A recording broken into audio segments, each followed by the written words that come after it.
webinar.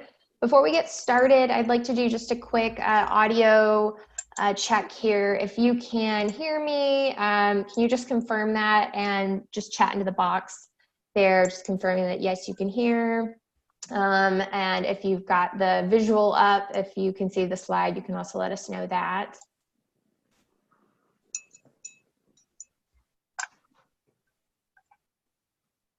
Okay, and we also have captioning running today. So if you can see the captioning, if you can let us know that, if you're using the captioning option. Okay, perfect. Okay, well, welcome, and my name is Randy, and I'd just like to welcome you to today's webinar with the Gilman Scholarship and Mobility International USA. Today we'll be giving an overview of the Gilman Scholarship Program, learning about the National Clearinghouse on Disability and Exchange, and hearing the personal study abroad experiences from 3 Gilman alumni who have disabilities. The Benjamin A. Gilman Scholarship is a program of the U.S. Department of State with funding provided by the U.S. government, and it has been administered by the Institute of International Education, also known as IIE, since the program's inception in 2001. As I said, in today's presentation, we'll be hearing from 3 Gilman alumni. They are Everett Elam, who studied as a Gilman Scholar to Spain during the summer of 2016. Simone Dreher, who studied as a Gilman Scholar to Germany for the 2018-2019 academic year. And Isaac Garcia, who studied as a Gilman Scholar to the Netherlands in the spring of 2019. We're also really lucky to have Monica Malhotra from Mobility International USA, also called MIUSA. She's joining us today to go over resources from the National Clearinghouse on Disability and Exchange, also called NCDE, and MIUSA.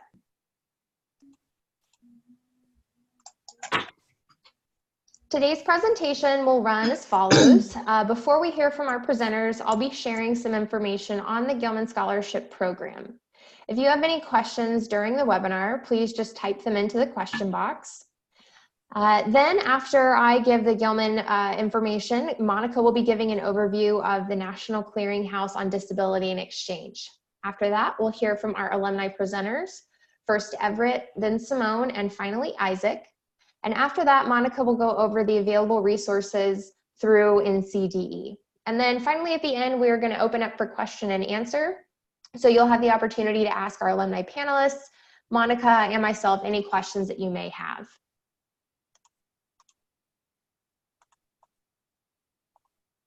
All right, so first we'll begin with an overview of the Gilman Scholarship. The Gilman Scholarship is sponsored by the Bureau of Educational and Cultural Affairs, also known as ECA, in the U.S. Department of State. ECA leads a wide range of academic, professional, and cultural exchanges that include approximately 40,000 participants annually. ECA's goal is increasing mutual understanding and respect between the people of the United States and the people of other countries. The Gilman Scholarship is just one of the many programs sponsored by ECA, and Gilman Scholars become part of a network of approximately 40,000 people who participate in ECA programs every year.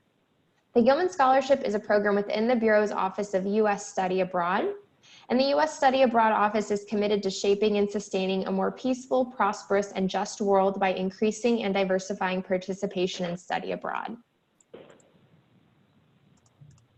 The Gilman program awards approximately 3,000 scholarships per academic year and will award 3,500 scholarships for the upcoming year. And recipients can receive up to $5,000 to use towards program costs and related expenses, such as tuition and fees, room and board, books, local transportation, health insurance, international airfare, and more. You can also actually use your Gilman Scholarship to help pay for any accommodations costs, such as a personal aid or other costs that may come up to accommodations that you require. And award amounts will vary depending on student need and the selection process. Students can apply the Gilman Scholarship toward a fall, spring, summer, winter, or academic year term program. Applicants who are studying a critical need language in a country in which the language is predominantly spoken can also apply for a supplemental award of up to $3,000 for a combined total of $8,000. This critical need language award, also known as CNLA, is for just the specific critical need languages, which include languages like Arabic, Persian, Portuguese, Russian. The full list is available on the State Department website. You can check the website because the number of eligible countries and languages supported by the Critical Need Language Award are subject to change based on U.S. Department of State travel advisories and priorities.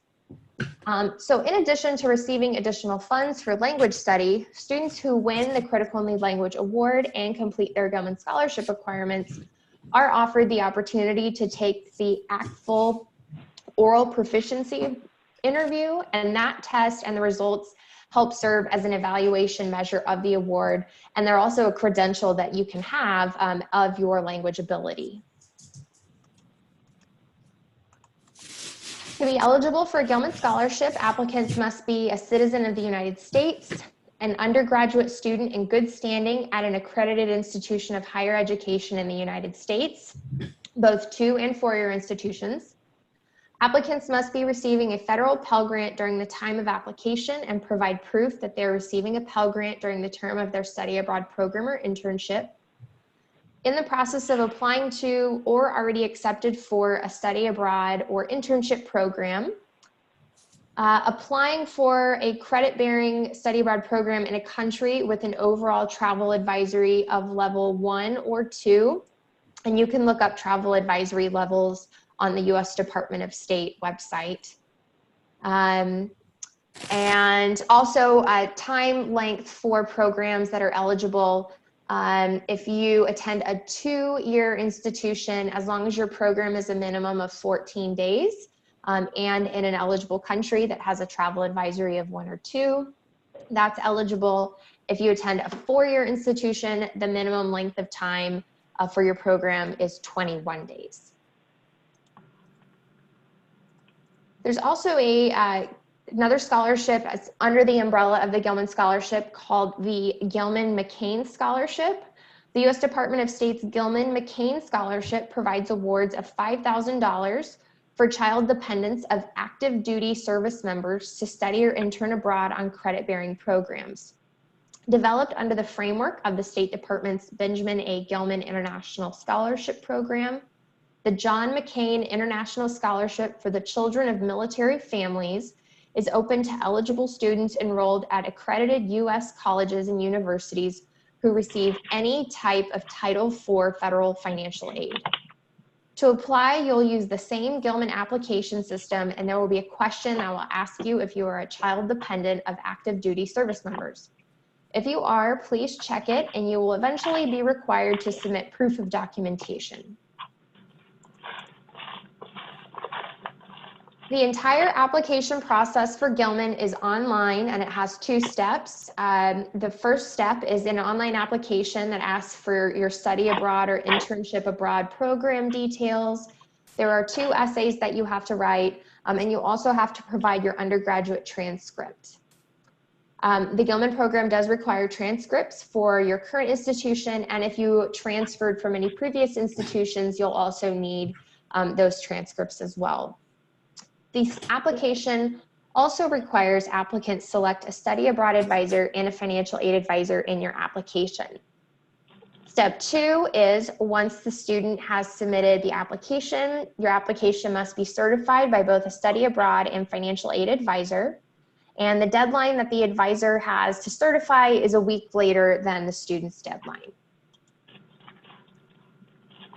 There are 2 deadlines to keep in mind. The applicant deadline, which is the deadline that students need to submit the application, and then the advisor deadline, which is the deadline for advisors to complete the certifications.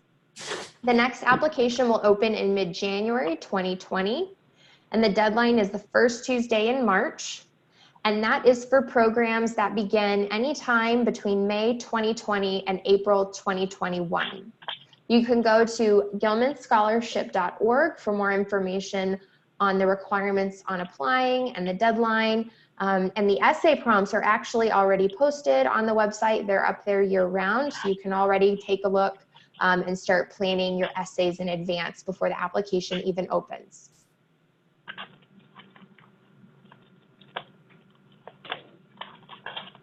There's lots of ways to stay connected with the Gilman program. You can follow Gilman on Facebook, Instagram, Twitter. We're always posting lots of updates. It's a great way to stay reminded of when the application opens.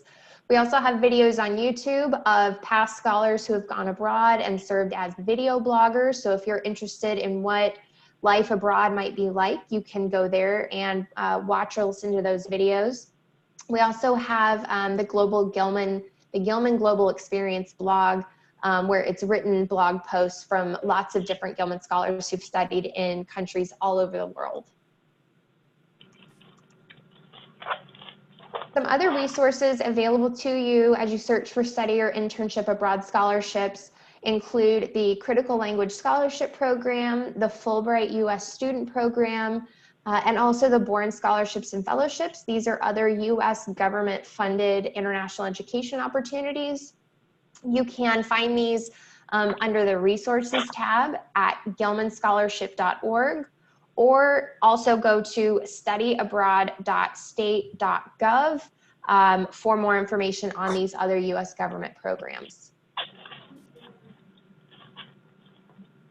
The contact information to get in touch with Gilman is here on the screen. I'll read it out. The email address to submit questions about applications is Gilman, Gilman, at iie.org. Or you can call the program at 800-852-2141 and extension 1. And our website again is GilmanScholarship.org. The full contact page is also there. So if you happen to be an alumni of the program, you would call that same 800 phone number and then press extension 4. Again, it's 800-852-2141. All right, well now I'd like to introduce my colleague Monica from Mobility International USA. We'll be giving an overview of the National Clearinghouse on Disability and Exchange. Great. Thank you, Randy. And thanks for this partnership today to share more information to students with disabilities about international exchange and the Gilman Scholarship. This is Monica Malhotra I'm the project manager with the National Clearinghouse on Disability and Exchange, which is administered by Mobility International USA. On this slide, there's a picture of a woman who is taking a photo at the Great Wall of China, holding her white cane, and she's a recipient of the Critical Language Scholarship.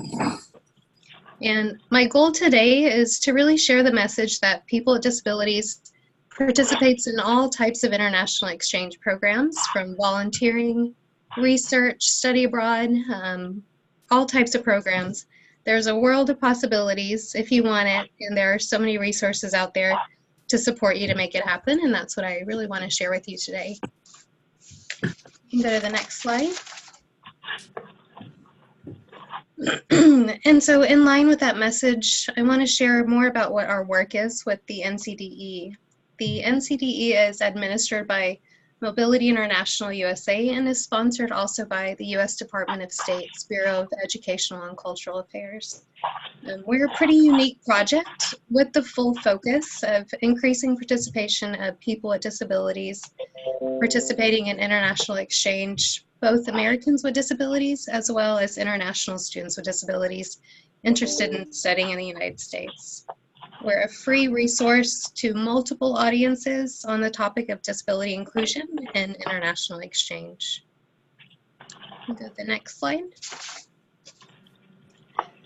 So let me share more about how we do this and what that looks like. I think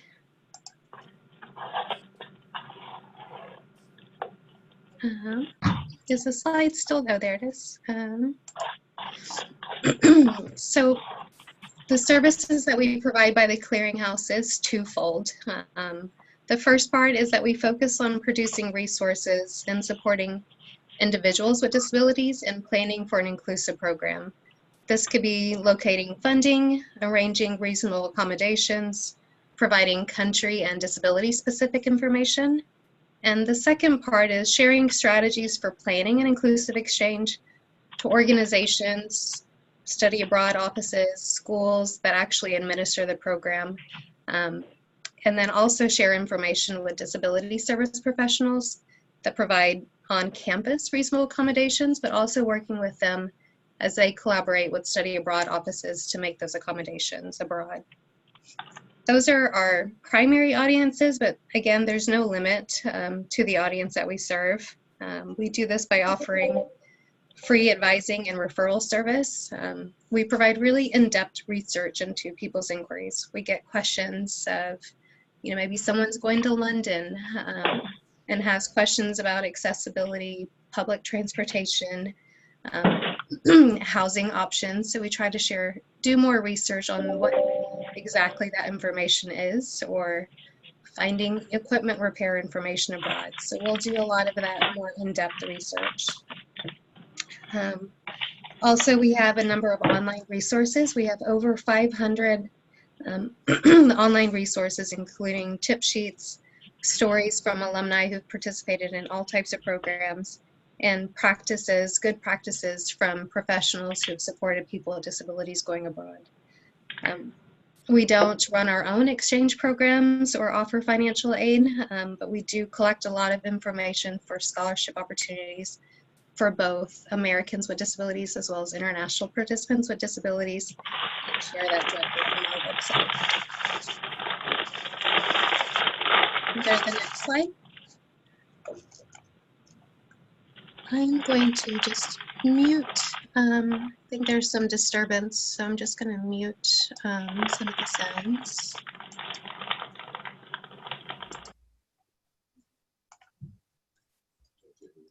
Okay. So on here, there's a snapshot of little pictures from our website, which are our primary resources. The first one is on the right. There's a snapshot of our web resource library, which provides a filtered search from disability type, destination country, types of resources. If you're looking for other people's experiences, then you can filter by personal stories. Right here on personal stories, it shows 227 stories. And then from that, you can break it down by disability type. If you're a US traveler going abroad, then you can further filter it to find out what exact information you're wanting to find out about. To the left is a story map. This is an accessible map pinning all of the stories that we featured on our website, displaying the endless countries people with disabilities have come from and participated in. And the benefit of capturing all these stories is that we've really built a connection and relationship with the number of people with disabilities all over the world who've participated in these types of programs and are happy to be a mentor or offer that peer-to-peer connection so they can share their tips and advice, just like our three panelists today. You can go to the next slide. And so through our inquiries over the years, we've heard a lot of concerns for students with disabilities, and a lot of these concerns are really emphasized by balancing needs for available resources. Like, what am I going to find out abroad? What's going to be available abroad when the Americans with Disabilities Act doesn't transfer overseas necessarily? What are those laws like? So finding out about laws, different systems, healthcare, transportation, housing option, what's disability culture like in those countries, are just a few things that are different when going abroad. And sometimes students will really need to reflect on what needs are important for them at home in order to take the steps to explore their needs whenever they go abroad. How do you find these resources is another concern. You can find yourself down a rabbit hole trying to find out all the different resources that are out there. It can be a bit daunting trying to find different links one for transportation, one for the local laws, going to housing. Those types of things can be pretty exhausting sometimes. And again, the clearinghouse is your resource to help collect that type of data and find out information. And even if there's a student who's gone abroad with a similar disability, then many times you already have a lot of that information and resources saved, so we can share that with you directly. And if there's any exchange providers on the webinar today, this is important to link directly to from your website for study abroad resources, is sharing information about the programs directly. If it's simple things as public transportation for people with disabilities, accessible taxis, whatever transportation there might be. Some of these things are really easy to link to, and that's helpful to show the resource, but it also is encouraging for students with disabilities to know that your office is supporting and including them in those opportunities. And also just a direct link to our clearinghouse website is also a great resource. If you can't directly link to country-specific information, just knowing that you're supporting the students and your programs are inclusive and encouraging people with disabilities to apply. Go to the next slide. From those kind of concerns, these barriers that can reinforce our concerns can be the attitudinal barriers, where maybe some people are doubting our participation in the program. They make assumptions of what people with disabilities can and cannot do. Those sometimes can trigger internal doubts for ourselves, like, well, maybe I can't do that, or maybe they're right. And so all those types of things can really reinforce our concerns. Financial for students with and without disabilities is always a concern of how you're going to fund an exchange program. And then logistical, kind of going through like what I was just talking about with all the different steps or logistics of transportation, getting housing. Those types of things can kind of build up like time and I guess exhaustion of looking into all of those matters. You can go to the next slide. And so the biggest thing is to work through those barriers, being flexible of, what the program will be. Whenever you go abroad, it's not going to be like being at home. And creating your advocacy team, it's important to be able to advocate for yourself of what you want. It's not about what others want for you, but what you want, and create your team of advocates as well. Who on campus in the program are your best advocates, and just create a team. The clearinghouse are your advocates as well with our team here. Creating that team going forward from the application stage to even whenever you return, and being creative. We've seen many students, it's not, like I said before, it's not going to be the same whenever you're at home. If you're a wheelchair user and you don't mind being carried to be able to participate, then that's up to you. Being creative in fundraising. We've seen people create GoFundMe pages to raise money for different equipment or raise money for their programs. So try to be creative if this is definitely what you want, and stay persistent. Connect to local organizations, community organizations, disability organizations to also be part of your advocacy team. And then again, always contact the clearinghouse from the beginning stages of learning about scholarships, types of programs that are available until you return, and continue to be a mentor throughout the whole phase and stay in touch. And I think that's, and pictured here is a group of students that participate in an exchange program. They're all holding up their number 1 signs. There's a person with a wheelchair, and they're in front of some ancient ruins as well. And I think that's it. The next slide from our panelists, I believe. Great, thank you, Monica. If you do have any questions for Monica about what she just spoke about the NCDE, please make sure to chat those in, and we'll get to them at the question and answer. Now I'd like to introduce our 3 alumni who will be speaking. First, we'll be hearing from Everett, who studied in Spain in 2016. Then we'll be hearing from Simone, who studied in Germany for the academic 2018-2019 year. And then finally, we'll hear from Isaac, who studied in the Netherlands in 2019. Again, all three of these folks are Gilman alumni. They all received a Gilman scholarship to study abroad. And they'll be sharing today their experience studying abroad and their advice for you. So first, I'd like to kick it off with Everett.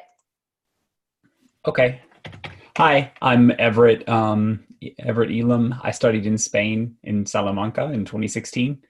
Currently, I am an assistive technology instructor online, and studying in Spain really helped me with that job. Basically, I won't go too much into it, but what I do is I teach people how to use technology that helps them with their day-to-day living, and we're get people employed through teaching them the use of different computers and different types of software.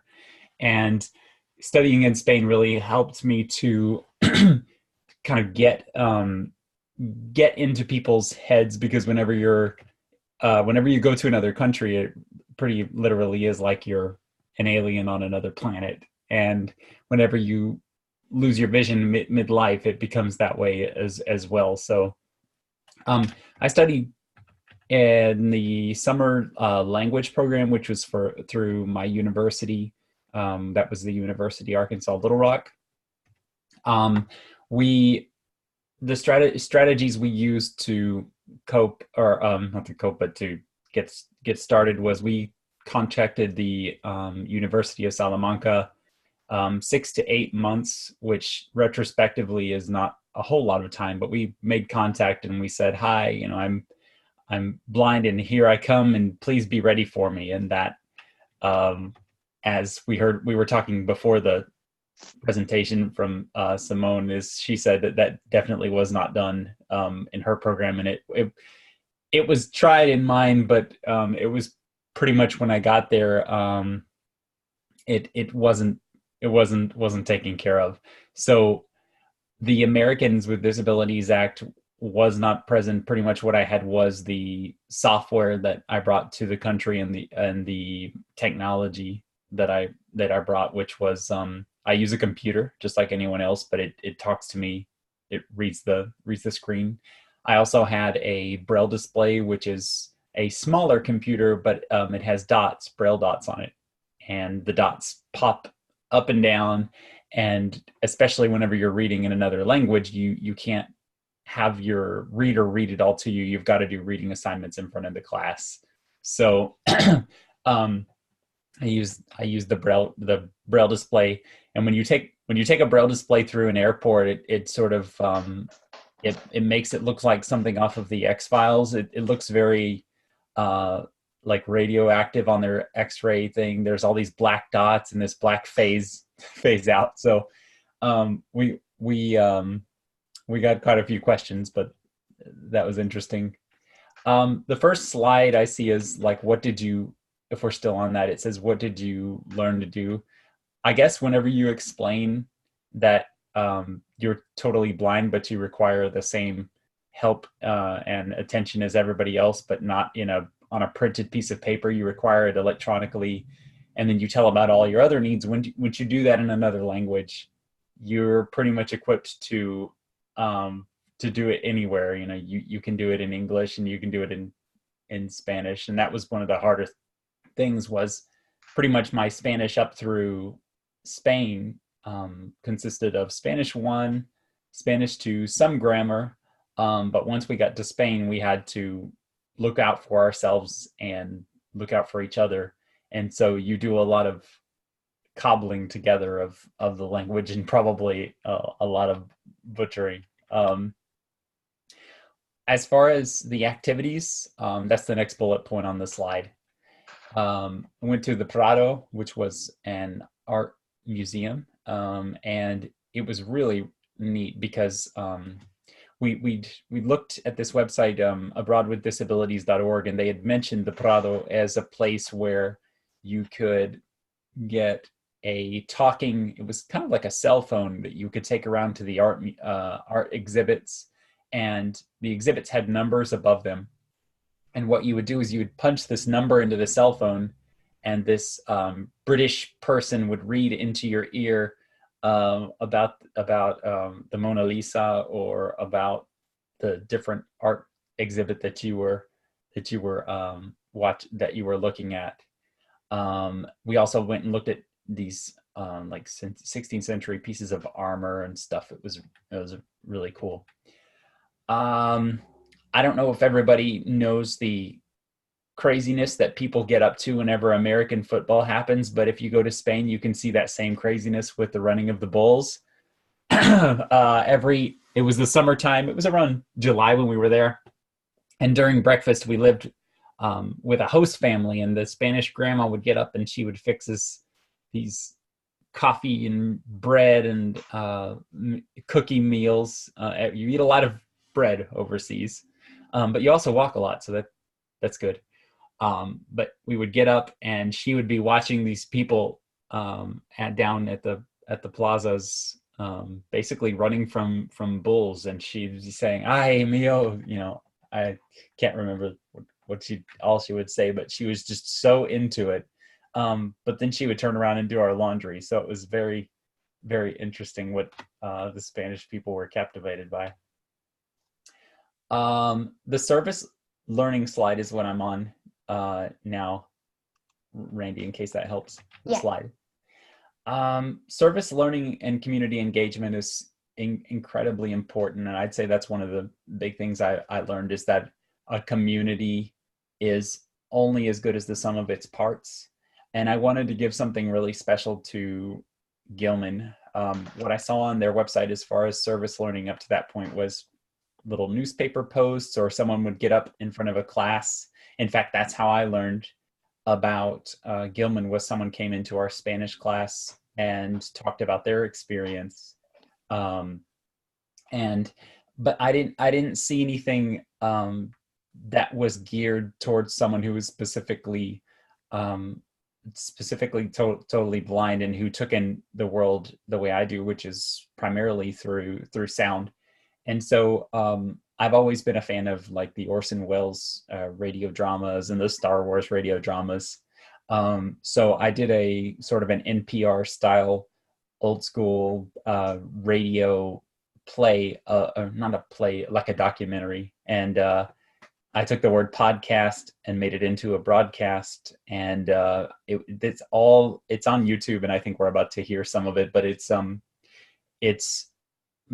on-site sounds of Spain that were recorded, and then I narrate the entire proceeding from me getting ready to go to Spain all the way up through coming back, and my perceptions of the whole thing. And then I actually interviewed someone who'd worked with Mobility International, which is from Miss Monica, who we heard from before. And he is currently working on, or was at the time currently working on, literacy in Chile. They don't have programs for literacy the way we do here. And he's working on building a library of textbooks. And he was just an incredible inspiration. So my journey didn't even stop whenever I got back, doing these interviews with people who'd gone before me. And that's currently available on YouTube. And if you want to play some of it, you certainly can for a few seconds. Yeah, I've got it pulled up here. So we're about to play just a short little clip from Everett's broadcast, and you should be able to hear it. And then just cue me and I'll wrap up. All right. Gilman Scholarship, gilmanapplication.iie.org. My name is Everett Elam. I want to tell you a story about an experience I had which changed my life and the lives of the people who I was fortunate enough to share it with. But I don't just want to tell you about it. I want to take you there.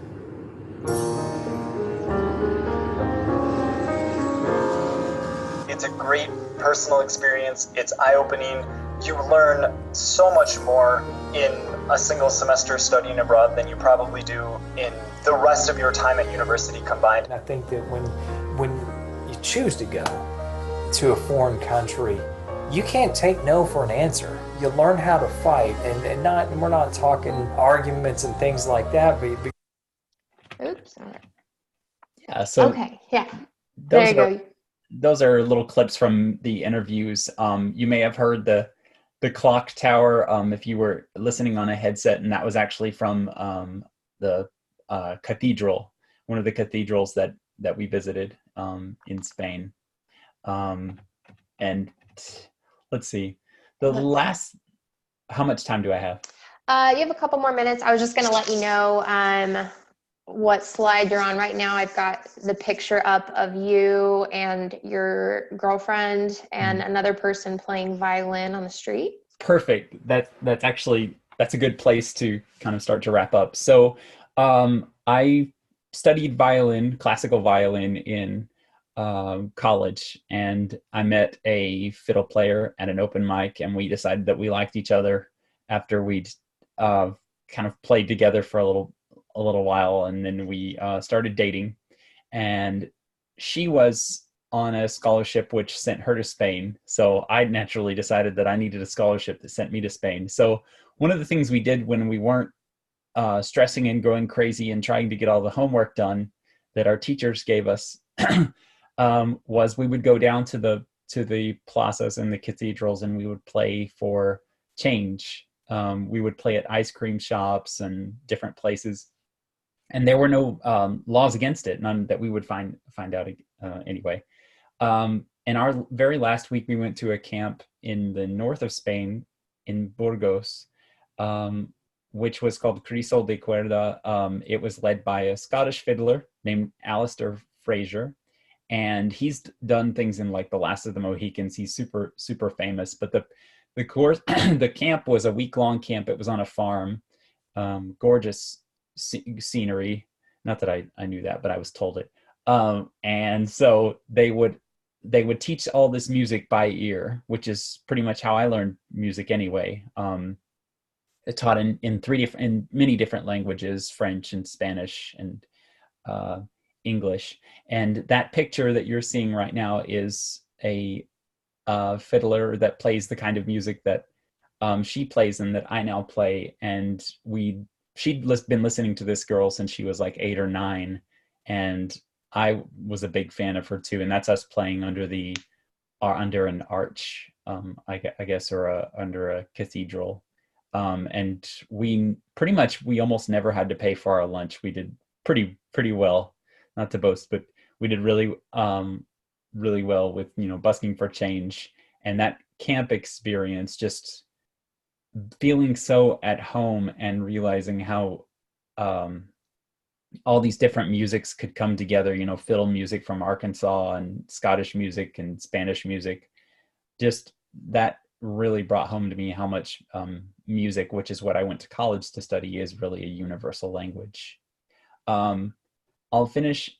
I'm about to head to Sacramento to run the California International Marathon. I'm a runner as well.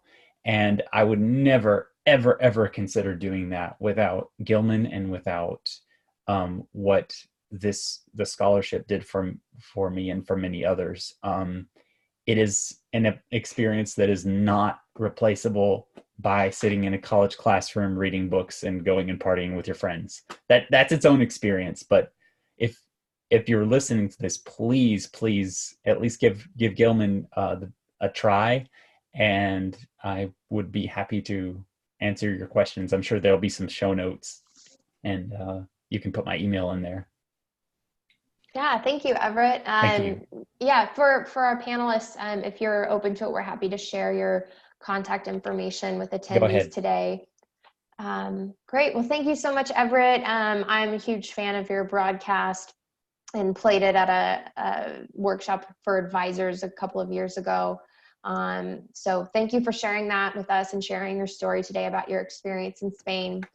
If you do have questions for Everett, make sure to type them into that chat box, and we'll get to them when we get to the Q&A at the end. But now I'd like to introduce Simone, who's going to be our second Gilman alumni panelist today. So Simone, welcome, and thanks for joining. Hi, I'm Simone Dreher. I live in Ohio, but I studied at Louisiana State University, and I studied abroad at Philipps Universität in Marburg, Germany in 2018 to 2019. So I did an academic year. I study anthropology at LSU, And while I was abroad, I studied North American studies, German, and anthropology. So studying abroad was an amazing experience. I got the Gilman scholarship, which changed everything because I was not going to be able to afford to do it because it's expensive in a lot of ways. And I went to Germany. And so how the program worked was you flew over, you got on a train, and you basically had to navigate from the airport to a tram, to a train station, onto a train, onto a platform, off of a train, and then into the city, and then they would retrieve you. So just for some background, I am physically handicapped. Both of my feet are paralyzed, and I am exceptionally clumsy, and I fall over most times, a lot. I fall a lot. So I had about 2 suitcases, a backpack, and another bag, and I navigated that all the way to the city I was going to, which was it was a very crazy first experience in the other country. I had learned a little German before I went. I had taken a year of German, and that was not even remotely enough German to prepare me for the experience, but I'm really glad I did it. So when you get to a country, it's very concerning and stressful being handicapped in a foreign country because you have no idea what to expect. Before I went, I was told that the city was completely accessible. The program was given a lot of warning, as Everett was saying. They knew I was physically handicapped before I came, and they were like, oh, it's fine, it's gonna be great. And then I got there, and my dorm was on a hill, and I had to walk up 8 stairs to get to my room and down 16 stairs to do my laundry. And my dorm was 30 minutes outside of the city. So I had to ride a bus every day. The bus was fine, but again, it's just for some background. And that was all in the first day. So I had done all the traveling and gotten there, and it was very scary. It's a very frightening thing to encounter when you get into a situation where you weren't really prepared for what would happen. But that's the beauty of studying abroad. It's a new experience and a lot of adapting and overcoming. So that was my first couple days there, getting past that. And then once I started to get into the city, I realized that a lot of it, including my classes at the university, were very much spread out. And the city was actually made completely for people that were blind. So if I was blind, it's a completely accessible city. But for people that are physically handicapped, the city is extremely old. To give you an understanding, the Brothers Grimm went to school at my university. And the new buildings are in other parts of town where we would have class, but class could be on one side of town at one moment, and then 20 minutes onto the other side of the town in the next moment. So it was a lot of me running across town and everything, and that was all very shocking for me. Though the program knew I was handicapped, they didn't really understand how to adapt to that, how to approach that, or what to do. And I just had to figure it out in a lot of ways, but it was really, really good because the other people around me in my program had never actually been around someone that was physically handicapped the way I was, and they all band together and helped me, which was beautiful because we didn't know each other, but we were all stuck in Germany together, so we just kind of got and worked it out. So while you're in another country, the best way to feel comfortable is to integrate yourself into the culture. And in Germany, there are a lot of protests, there are a lot of festivals, and there's a lot of like underground different movements that are going on that you can encounter all across Germany. While there, I traveled and I went to a lot of protests because Germany is very political. So you get the opportunity to see what politics are like in a country that you're not from. And a lot of the times things that, like for example, a parade in America is not necessarily very political. They're usually very fun floats, lots of bright colors and things related to television and pop culture. In Germany, the parade floats at Carnival, which the picture you see of me there is me at Carnival, where everybody dresses up. It's similar to Mardi Gras. There, all of the floats that the people behind me are watching are all based on the politics. So they have different pictures of the chancellors and everything and making fun of politicians. So that was very, very shocking to me, having never experienced anything like that, but it was very cool. And I was able to be around people I was around nothing but German people for the majority of the time when I was traveling, except for a couple Americans that traveled with me, and it was amazing. And you also notice that there are not a lot of handicapped people sometimes in the places you're going. And sometimes people don't really know how to handle you. You as in like you're an object sometimes it seems to people, but they realize that you're capable of things, but they're not really sure what you're capable of. And a lot of the times people just had never encountered it. So it was a really good opportunity for me to educate people on being handicapped, how that works, and what I can and cannot do. So if you go to the next slide, you can actually see a picture of me in what looks like ruins in a castle, and there's a pretty view. That's me in Frankenstein's castle, the one that she went to when she wrote the book. I hiked there from the train station with my friend that came to visit me. It was a 3-hour hike. I wear braces on my feet. On my way up there, I snapped one of my braces in half. But I wasn't giving up because I wanted to see Frankenstein's castle. So we still made it. But before we went, everybody said, oh, you shouldn't do that. It's really dangerous. It's going to be dark and creepy by the time you get there. And I was like, that's what I want because it's Frankenstein's castle. So we started hiking during the day and it was dark and kind of sun setting by the end. And it was amazing. And if I hadn't taken the opportunity to go to this place that no one else in my program had gone, we just found it on a GPS, took a train, figured it out with Deutsche Bahn and made it happen. And we went there and it was probably one of the most incredible experiences I had while abroad. Even though I tripped and fell in the woods, like I do most of the time when I try to walk, I made it to the top and it was such an accomplishment. And it makes you feel like your limits are not your limits. And the things that people tell you that you can and can't do, they don't matter because it's all about what you put your mind to. And on the slide, I said something about being handy-capable. When you're handicapped, a lot of the times you limit yourself or you are afraid of things. But while you're abroad, you get this like new sense of confidence and strength, and you just go for things that you normally would have gone to. I normally like hiking, but I normally would not hike for 3 hours in a place I've never been to. But as long as I'm with somebody and I'm safe, I went for it and I had an amazing time. You just have to embrace your surroundings and do what you want. Have fun. Go out and do those things that you always wanted to. And because of the Gilman Scholarship, I was able to do that. So on the next slide, you'll see a picture of me that's from yesterday at my job. So I currently work at a library, but I also I just received a new job. Thanks to studying abroad in Germany, I put out an application for a job at a printer company called Rico. And I got the job as of a few days ago. And the thing that stuck out to them when they called me about coming in for an interview, all the guy could talk about was that I went to Germany. And on my resume, Germany was a very small portion because I really struggled at first on how to talk about going to a country where there's a lot of festivals and a lot of beer and parties and music, and I didn't really know how to make that sound professional. So I simply just stated that I studied abroad in Germany and I learned the language. And all he could talk about on the phone instead of like my qualifications was about my time in Germany. And then when I went to the interview, he again talked about Germany. And he said to me, that really set me apart on my application. And now I received the job. So my biggest advice is that when you're going to study abroad, don't be afraid, but also do your research. I did not properly research the town I was going to, and I wasn't really prepared for the things, because some people will, even though I told them I was handicapped, they didn't necessarily understand my disability. So it's good to research the things that you're going to encounter and research the place you're going for yourself, because you may understand something that they didn't.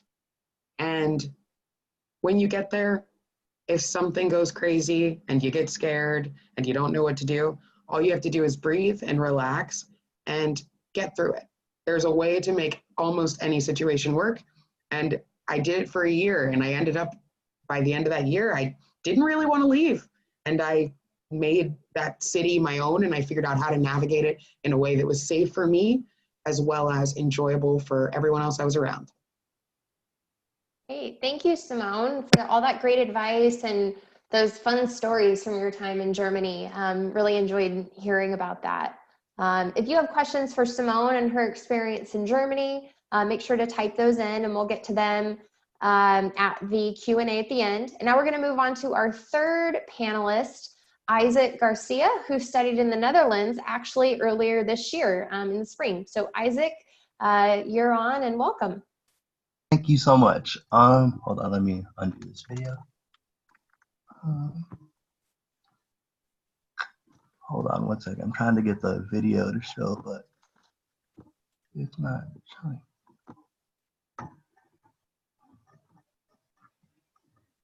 Okay, so for some reason, okay, there it goes. Sorry about that. Okay, so hi. So my name's like Isaac Garcia. And I studied abroad in the. So I like. Oh my gosh, sorry guys. But so I studied abroad in like Amsterdam, Netherlands. This past spring, I studied abroad at the like University of Amsterdam. And my major is sociology. And some of the classes that I took included Dutch history. I took a class dealing with tourism and how that basically affects the city. And the one thing that I really enjoyed about taking classes abroad compared to taking them at my home university of San Francisco State is that I got an amazing firsthand experience. So for one of the classes that I took about tourism, each week we basically had field trips where we were able to go talk to different politicians and see how like different laws are made, and just the different processes that they go through. And that was and and You're doing great, Isaac. thank you. Sorry. And so that was honestly really cool to me because I know I wouldn't have been able to have gotten that experience like had I stayed at my home university. And I also got to travel quite a bit. I went to 6 different countries, some including Prague, Vienna, Budapest, and Berlin. I also was able to take part in the International Student Network, and that was really cool because that basically grouped people from all over the world together, and you were able to go on different trips with them and stuff like that. And one thing that was kind of difficult though, regarding my like disability, so my disabilities include being legally blind. I have some vision, but it's still very minimal, and I also have mild cerebral palsy. And so, like some of the people who have like spoken before me, they were told that their disabilities would be accommodated when they got to their study abroad destination. But in my case, I was told that all my disability accommodations were sent over and they would be ready for me. Well, that was not the case. And trying to even schedule an appointment to go meet with people to like discuss what type of accommodations are available was very difficult. And I really didn't even get to do any of that basically until the end of my trip. I would say I really had my accommodations in order for probably the last month. But other than that, I basically just had to like let my professors know about my disability, and thankfully they were very accommodating with it. But in regards to actually letting the like university know about them, that was difficult because they were so booked and stuff of that nature. So I would definitely recommend, if you can, make sure that your disability accommodations will be met. And if you can schedule an appointment in advance or even like talk to somebody on the phone before you go, I definitely would. Like definitely would do that if you can. And one awesome thing that I've been able to take advantage of because of me like going abroad is being able to do like seminars like this, or I just found out of a couple different like job opportunities that I'm going to be able to apply for because I went abroad, and that will be able to accommodate my disability since I can't drive. they will be able to accommodate my disabilities, because a lot of these positions are in cities and states where there is like public transportation and stuff like that. So I'm hoping that'll work out.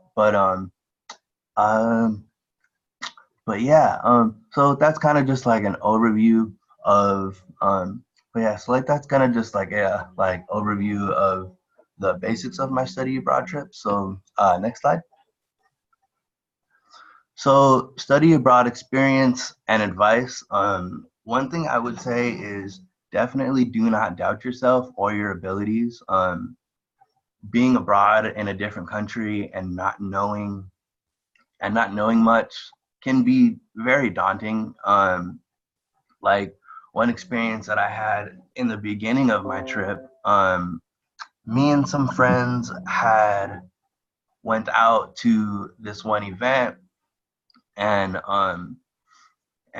so I had to, and so basically right when I walked in, security grabbed me from behind and was just like, "We need to talk to you." And I didn't really know like what was going on, or like if these people were like actually security guards, or I didn't really know. And so they basically pulled me to the back of the venue, and they asked me, they were like, "We noticed that you were walking differently. Do you have drugs on you?" And of course I didn't, but the reason I do walk differently is because I have mild cerebral palsy. Um, and so I explained that to them, but they still searched my bag, and then they like let me go after that. But that was, that was a real experience of like, you know, um, y- y- like discrimination against people with disabilities still occurs everywhere, but still I definitely tried to not let that get me down, and I enjoyed the rest of my night. Um, so basically, just don't let things of that nature, or any sort of like discrimination, or even like your own mindset, don't let that get you down. And you know, you studied abroad for a reason, and definitely take advantage of it.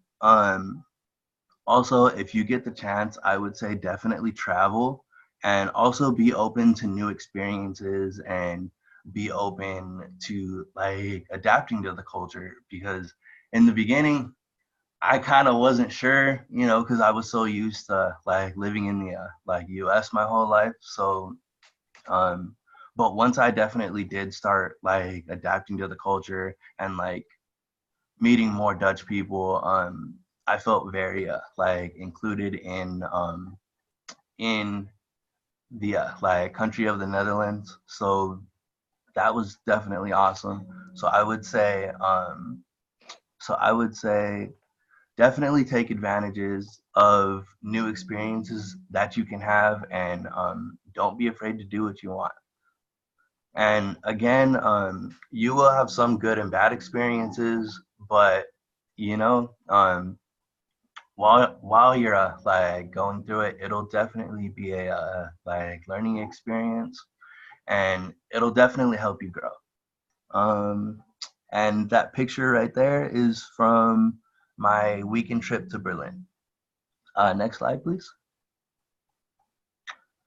Tips for the disabled community. Definitely research your host country, because like I had said, I kind of went in thinking that all my disability accommodations were going to be met, and they weren't. So that was difficult, not having anything written down for my accommodations, because I would go try to like explain it to people, and they oftentimes didn't see me as disabled because I don't look disabled, or I don't necessarily have something that would like visually qualify me as disabled, because you can't see my disabilities. So that made it difficult when I would try to like explain things to certain that made it difficult when I would try to like explain things to people. It was hard just because, you know, like I don't look disabled. So they kind of weren't sure if I was like cheating the system or anything like that. But definitely let your professors know about your disability, and definitely take this opportunity to make friends and take advantage of new opportunities. And also, I'm just very thankful to the Gilman Scholarship for like giving me this opportunity to go study abroad and meet new friends and have new experiences. Even though I like am disabled, you know, they still took the time to give me an opportunity. And because of them, thankfully, I now have new like experiences and hopefully some possible job opportunities. Um, so that's about it. But yeah, thank you to the Gilman Scholarship for this opportunity. And if you guys have any questions, I will be more than happy to. I would be like more than happy to answer them. And I can also send you guys my email if possible. But yeah, if you guys Great. have any questions, I'll answer them in the Q&A. Thanks. Thanks, Isaac. Really, thank you for opening up and sharing your experience in the Netherlands, studying abroad, your challenges, but also the wins. I'm sure that's super helpful for everybody tuning in. If you have a question you'd like to ask Isaac or Simone or Everett, make sure to type that in. We're now going to move back to Monica, who has a little bit more information on some of the resources available through the NCDE, and then we're going to open up for question and answer. And just a reminder, this is being recorded and a video will be posted if for any reason you do need to sign off, but this is recorded and you'll be able to access it later. So Monica? Great. Thanks, Randy, and thanks to the amazing panelists. I really appreciated hearing your stories and your experiences. So just quickly, I wanted to share some of the resources that we have on our website for additional funding. Pictured here, it has a snapshot Fund Your International Experience with some international currency and coins. We've heard from some students that they've received funding support from VOC Rehab, so vocational rehabilitation, and supplementary security income, SSI.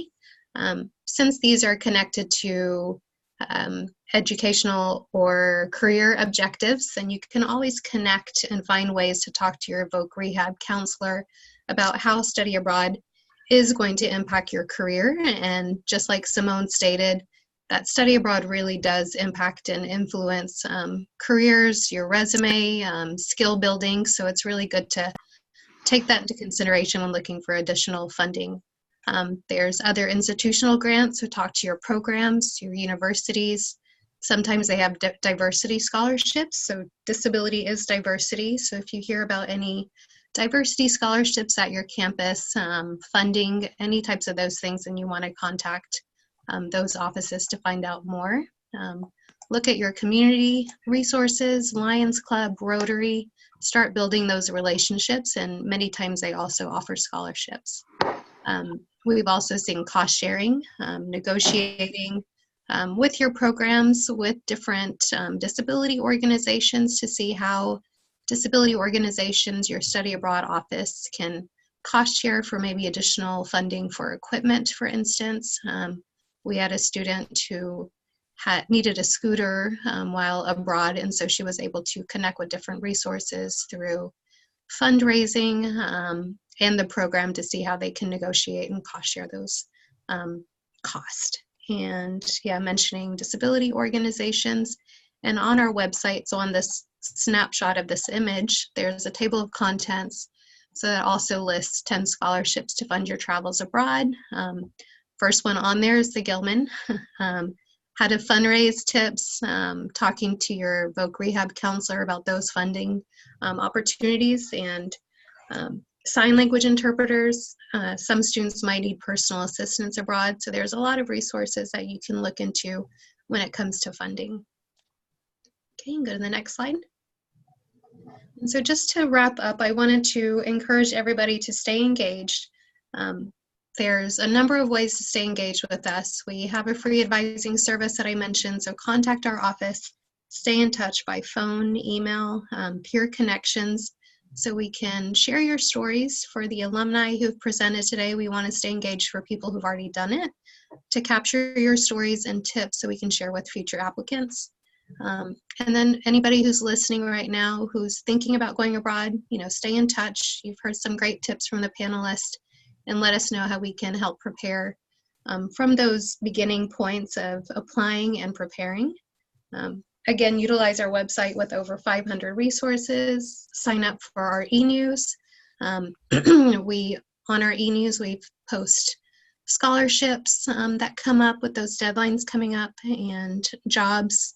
Our clearinghouse has just posted a position for project coordinator, and it's those experiences that all three of the panelists share that really kind of set you apart from sharing those opportunities and applying for those types of jobs.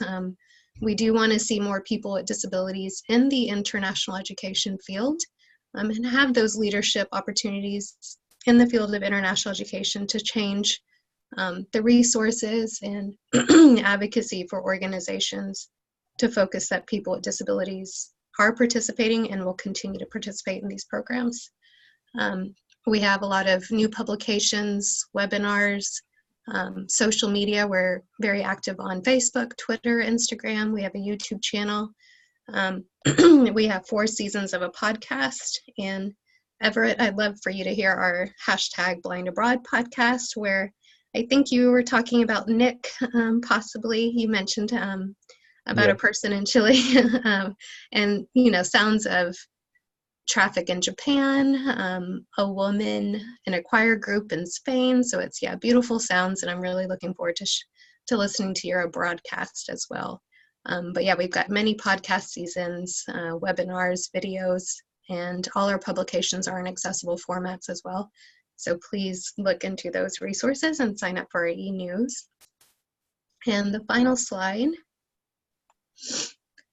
you can visit our website at miusa.org. Feel free to email me directly, and our general email address is clearinghouse@miusa.org. Feel free to contact us by phone at 541-343-1284. Pictured here is a team of our current and prior staff, with our CEO and co-founder Susan Siegel, who's a wheelchair user, standing in front of a MIUSA banner. We're really looking forward and staying in touch and engaged and looking at more applicants with disabilities applying for the Gilman. Great, thanks, Monica. At this time, we'd like to open it up for question and answer. If you do have questions for Monica about MIUSA and National Clearinghouse, type those in. I'm happy to answer any questions about the Gilman Scholarship, or of course, take advantage of having these 3 amazing panelists on the line if you have questions for Everett, Simone, or Isaac about their experiences abroad. Make sure to type those in. So Monica, have we had questions come in during the presentation? Nope, not yet. Don't see anything coming in.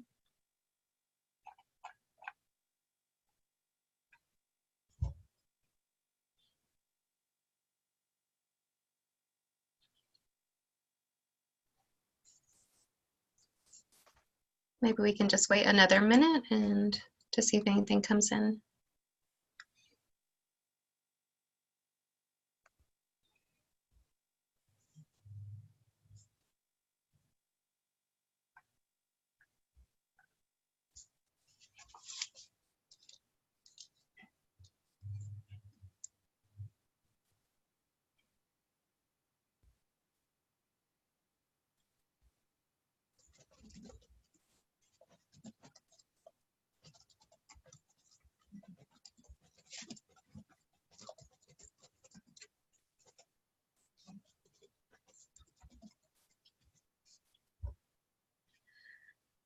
This is Monica. I wanted to ask any of the panelists, because it seems like all 3 of you had that similar experience where the programs said they communicated more about your disability and accommodation needs for your program, but then when you reached, there was no accommodations that you experienced.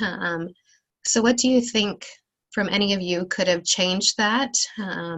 Would it be to directly connect with the host institution, your host program, to kind of go over what they were understanding of your needs, or what do you think would have been more helpful? People have to do this. It's trailblazing, is my opinion. Uh-huh. Good. Yes, I agree. Anybody else?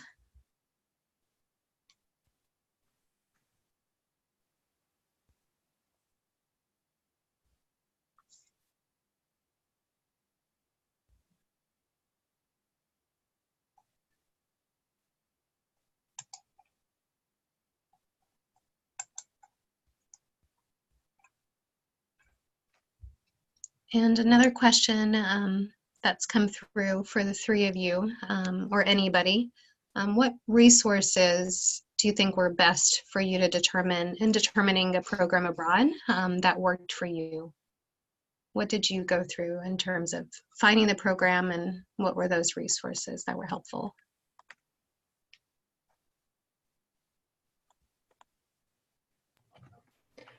As far as me, we had a study abroad office on campus, and we would go to different seminars and things that they would release. They would have big posters in the student center, and we would go to those. And then a lot of times in upper level language classes, they'll advertise those. As far as disability advocacy, organizations like yours, Monica, I didn't know about Mobility International. I wish I would have. I learned about that from Nick after the fact. So thank you for what you do. Thanks. Yeah, like same for me. So my school also had a study abroad office, and they would basically hold different like introduction meetings, and basically talk about like the different like countries that do offer a like study abroad. But for me, the main reason that I chose going to the University of Amsterdam is because they're actually one of the top 20 schools for social service, and my like majors like sociology. So that was the main determining factor in terms of choosing my university. But I was also under the impression that my disability needs would be met. So that's actually one of the reasons why I had like chosen that university. So it was kind of shocking to find out that that wasn't the case. But yeah, basically I really went through the study abroad office, and honestly, after hearing everybody else's experience and learning about all these different resources, I really wish I would have known more about them, because they would have made a huge difference. Thanks, Isaac. I think a lot of times universities, they package disabilities into, oh, you have a disability, you must be blind, or oh, you have a disability, this must mean that you're deaf, and we've accommodated that, and we have the groundwork set for that. Mm-hmm. Whereas you might start your letter with, I am, I have cerebral palsy, or I am hard of hearing, and don't even put the word disability because it's so overused. Yeah. Yeah. Thanks, you both. And I also want to plug another one of our resources, just talking about how everybody's needs are really unique and different, no matter if it's the same disability. We have a form, kind of an accommodation assessment guide, and it can be used from the study abroad office or a person with a disability to determine what those needs could be while abroad. Many students with disabilities, this could be their first time studying abroad, so it's sometimes you don't know what to think about or how to prepare, what those questions could be. So it's a really thorough guide of, looking at distances walking, things, very thorough questions, and then what that could mean for accommodations that might be needed. It's a pretty thorough assessment form and kind of an interpretation guideline. And I'm happy to kind of share that with you, or even a resource I can post to this webinar before we finish, or whenever we share it out after the PowerPoint. But yeah, those are all very great input and experiences. I think we're going to have to stop. If there's anything else the panelists want to share. Any final thoughts from the three of you? Last words of advice, maybe? When you're pushing this study abroad to your voc rehab counselors, make sure that you call, don't just email, because you want, they see you as a customer, and when you're asking them for $3,000 or $4,000, you want to be more than a message in their inbox. So make sure that they get to know you, and as much as you can, that they like you. Great advice.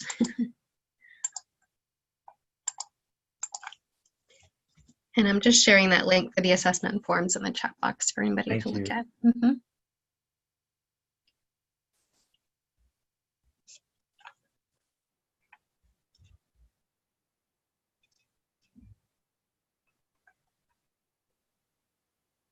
Right. I think that's it. Randy, is there anything else before we close up? I'd just like to encourage anyone who thinks that they may be interested in applying for Gilman or learning more, please make sure that you go to GilmanScholarship.org. Again, this presentation was recorded, and we'll be sharing a video on the Gilman YouTube channel, so you can check that out. And we'll also be sending out an email with the contact information for Everett, Simone, and Isaac. So if you do want to reach out to them and connect personally and ask them any other questions or get advice or just chat, we'll be sending that out. They're great resources to have. They've gone abroad and had that experience. And so don't hesitate to reach out to really any of us, the panelists, me at Gilman, or Monica over at MyUSA. Thank you, everyone, for spending this time with us here in the middle of the day to learn more about opportunities for students with disabilities to go abroad. And hope you have a great rest of the day. Great. Thanks, everybody. Thank you. Bye. Bye. Bye.